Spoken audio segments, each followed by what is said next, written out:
Assalamualaikum warahmatullahi wabarakatuh.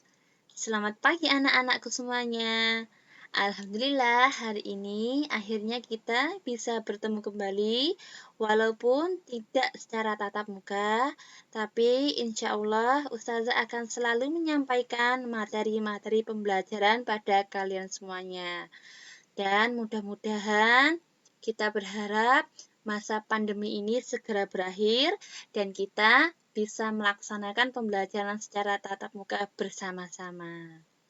Anak-anakku, hari ini kita akan belajar PKN ya.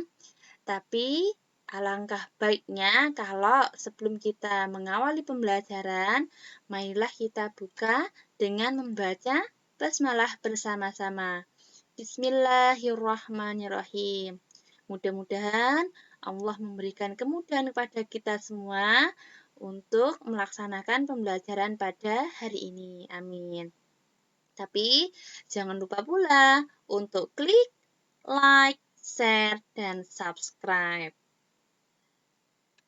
Anak-anakku semuanya, hari ini kita akan mempelajari tema 5, subtema 1 tentang pengalamanku di rumah.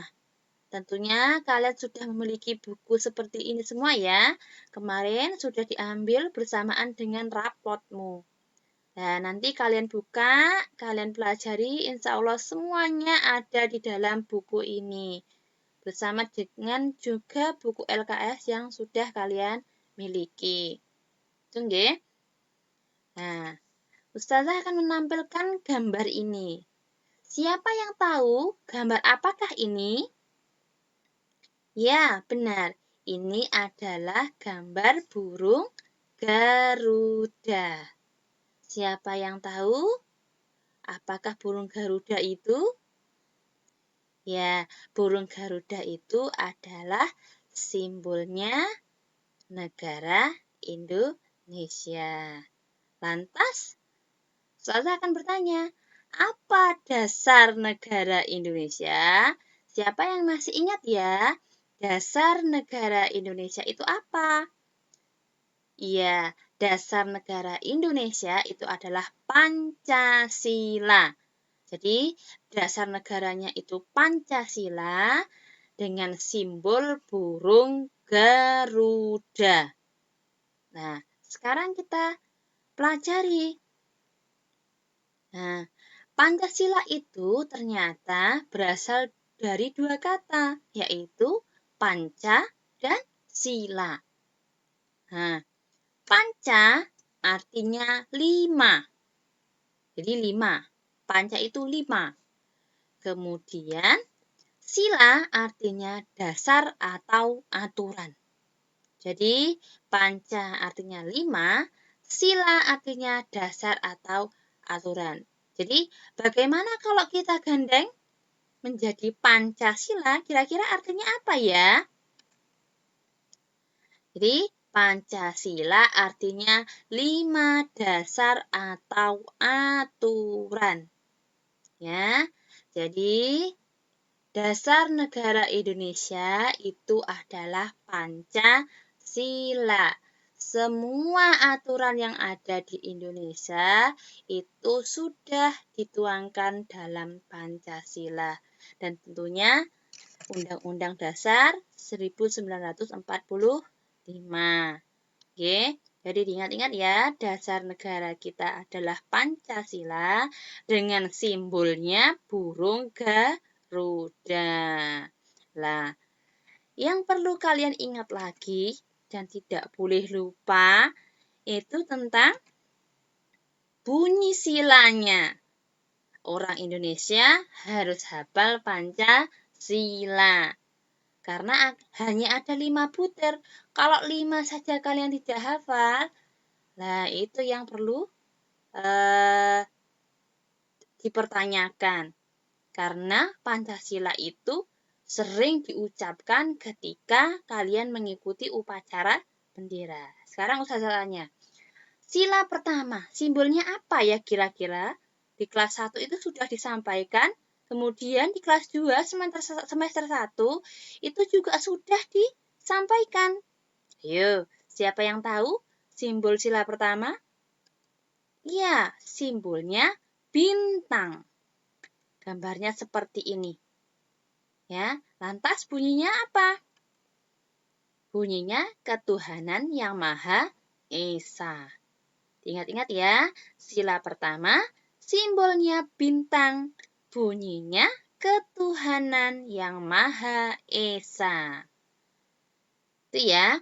Kemudian sila yang kedua, simbolnya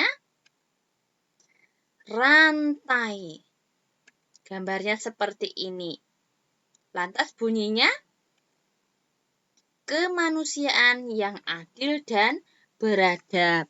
Jadi sila kedua, simbolnya rantai, bunyinya kemanusiaan yang adil dan beradab. Kemudian lanjut di sila yang ketiga. Simbolnya pohon beringin. Nah, ini gambarnya.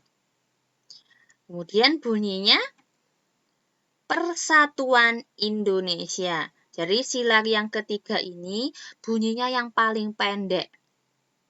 Sila ketiga, simbolnya pohon beringin, bunyinya Persatuan Indonesia. Kemudian sila yang keempat, simbolnya kepala banteng. Tuh gambarnya kepala banteng. Kemudian bunyinya kerakyatan yang dipimpin oleh hikmat kebijaksanaan dalam permusyawaratan perwakilan.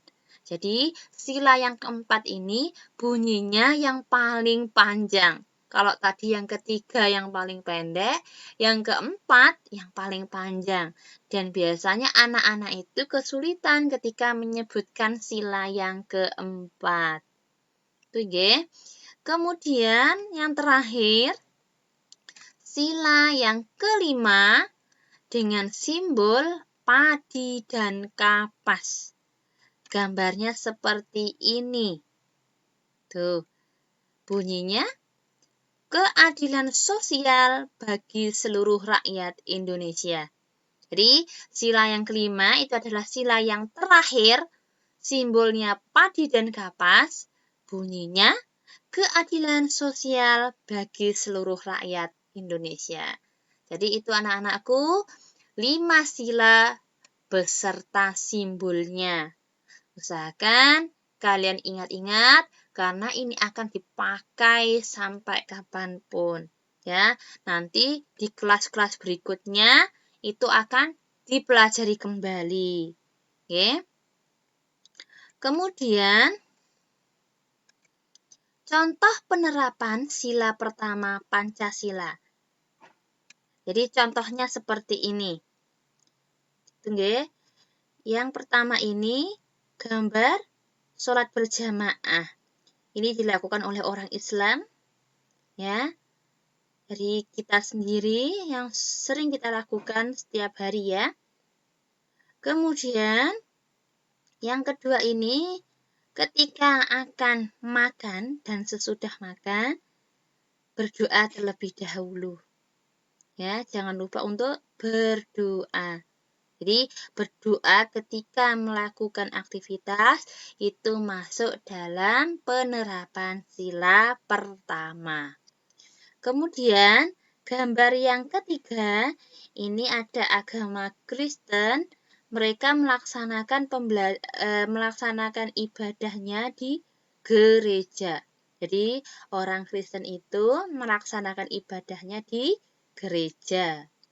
Kemudian gambar yang keempat, ini adalah agama Hindu. Mereka melaksanakan ibadahnya di pura. Jadi ini adalah agama Hindu, mereka beribadahnya di pura. Kemudian selanjutnya, ini adalah agama Buddha.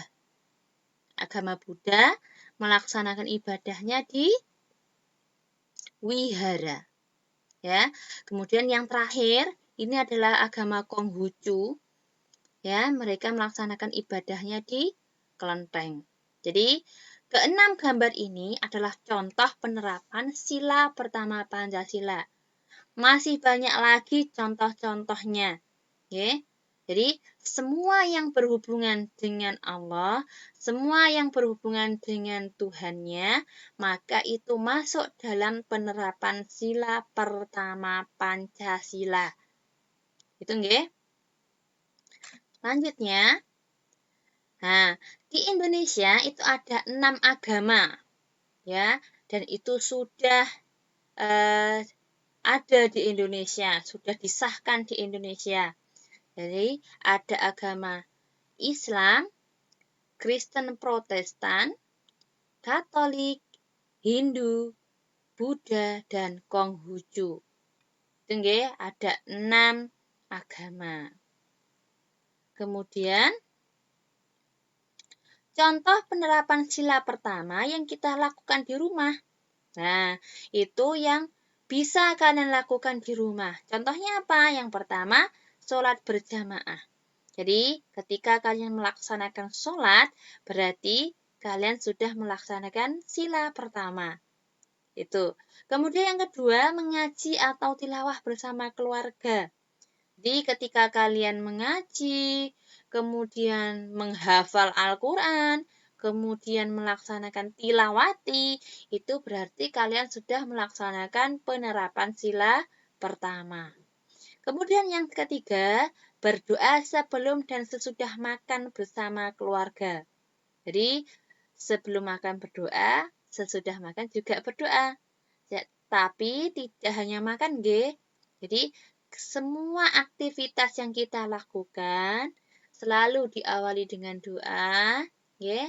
Kemudian diakhiri dengan doa juga atau mengucapkan alhamdulillah. Itu nggih. Nah, yang perlu kalian ingat pesan ustazah satu ini. Saat sholat dan berdoa harus khusyuk dan tertib. Maksudnya, kalian harus melaksanakan sholat, tidak perlu terburu-buru, apalagi sholatnya bolong.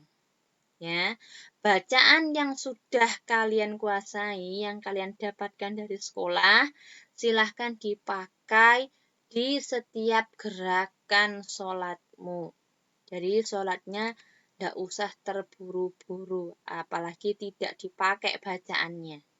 Oke, insya Allah khusus anak 2B semuanya sudah bisa melaksanakan sholat dengan tertib.